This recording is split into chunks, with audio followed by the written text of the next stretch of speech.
Number 1, दही जल्द जमाने के लिए दूध में थोड़ी सी टाटरी या टाटरी केसर मिला दें तो दही जल्द जम जाता है।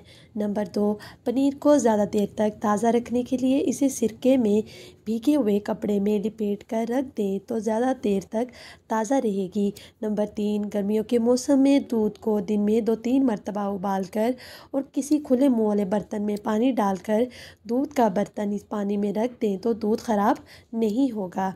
नंबर 4, दही और मूली को मिलाकर नहीं खाना चाहिए, इससे पेट में दर्द होता है। नंबर 5, मछली के साथ दूध, गन्ने के रस या शहद खाने से फुलबेरी की शिकायत हो जाती है। नंबर 6, दही और अंडा एक साथ कभी नहीं खाना चाहिए, ये सेहत के लिए मुज़र है। नंबर 6,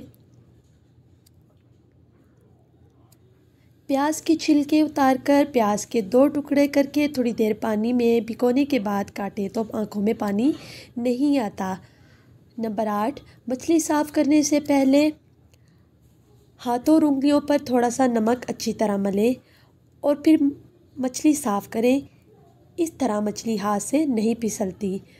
नंबर 9, मछली की बदबू दूर करने के लिए इसे गंदम के आटे और सरसों के तेल में अच्छी तरह मल कर धोएं।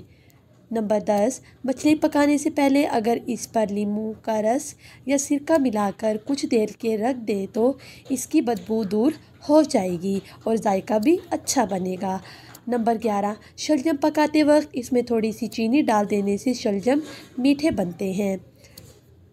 नंबर 12, मूंगें छीलकर इस पर नमक लगाकर 1 घंटे तक पड़ा रहने दें, फिर इन्हें अच्छी तरह धो लें तो इनकी करवाहट दूर हो जाती है। नंबर 13, गोभी पकाते वक्त इसमें थोड़ा सा नींबू का अर्क मिला देने से गोभी की बदबू दूर हो जाती है।